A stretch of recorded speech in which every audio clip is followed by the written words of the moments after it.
Okay, so here we are back in section 18.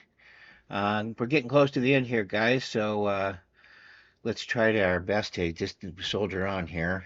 I know I'm struggling with doing so many of these all at the same time, and especially the fact that he keeps changing kind of skill levels on us. So we're going to look at curves this time around that control the red, green, blue here. And so what I'm probably going to show you is of this is on our curve set here. Let me get back over to the color page. Sorry. On our curve set here. Oh, I better get me out of the way too. Right here on our curve set here, uh, how we can use that to color correct a page. Curves are all about precision. So uh, that said, they also will spend more over to the color grading side or exact correction, which I'm not really ready to talk about yet. But I'll go through some of the advanced curve stuff here. But for now, let's just find an image. This was one of those images that were kind of set here. It's pretty level across the board here. So let's adjust our image just to kind of see how the curves work real quick um, and see what we can't get corrected here. So at this top uh, point here is the highlights. The mid section here is the midtones, and the bottom section over here is the lift or the blacks. So let's just real quick here play around with this. If we move this down, of course, we're going to take the highlights down. We move it across, we're going to take the highlights up. So let's put those guys about there for now. Maybe just a little bit more. There we go. And move these across down. You see how we move our bottom, but we move this down, they'll go down. If we move this up along this scale, they'll go up.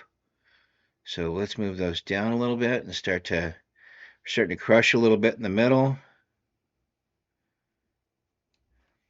And then let's put one in the middle here where we can kind of adjust things around a little bit. And I think that looks pretty nice, actually. Now, that's a basic quick and dirty color correction. Let me reset this all real quick here.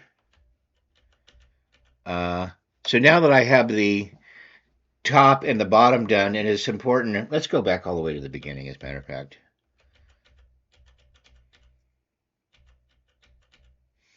Okay, so you can put more than one of these on at a time here. I don't know why it's going up, I'm doing it.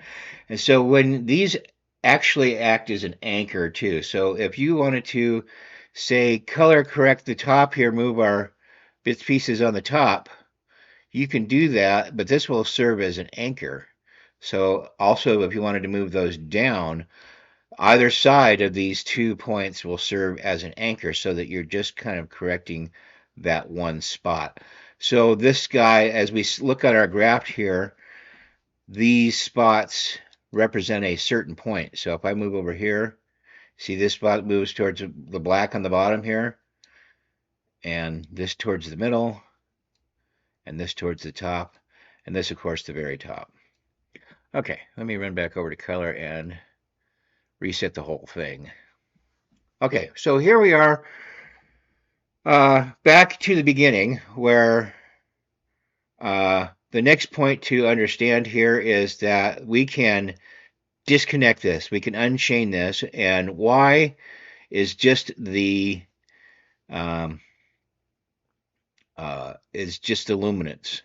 That's all we're doing here is adjusting the light, and then we have the reds, the greens, and the blues that we can adjust more individually.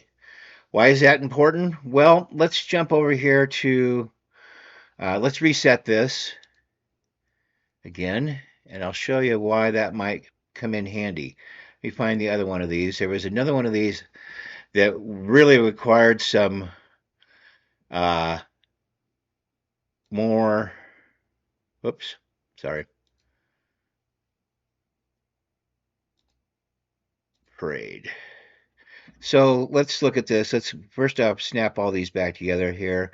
And let's look at these on the parade level and try to correct this a little bit here and see if this was the one. Kind of is. And we'll adjust that down a little bit. And take care of our midtones if there's anything to take care of up a little bit. So why is this important? Well, it's important because we can now come out of this a little bit. And if we needed to increase a blue, we could come over here and unlink it and come over here and lift our blue just a touch. And that would be a finer correction to help match the three, red, green, blue, to a finer, the more of these match, the better white balance you're going to get. So if we had to move our green over just a touch, the red comes down, and then we move our red over just a touch to match with that.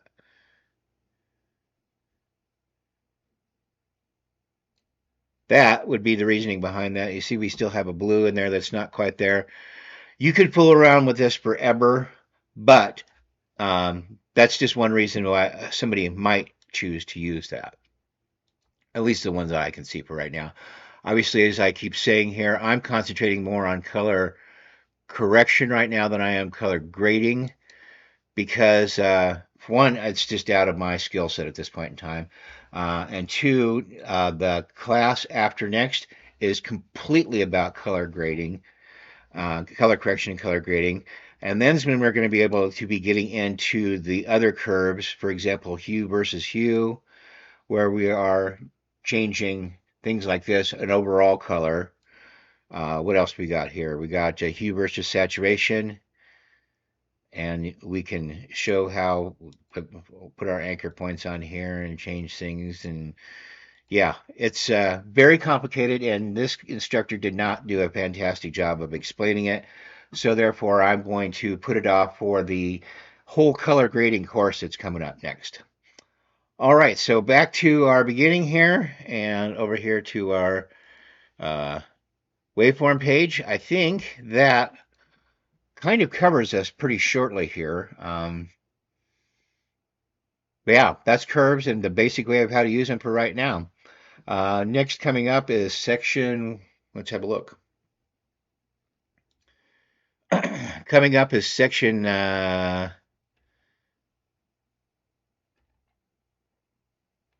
19 and using the secondary qualifiers thing, which is going to be another basics of more color grading than it is color correction, and is complicated and maybe left mostly for another day. Okay, we'll see you in that one. Thanks a lot.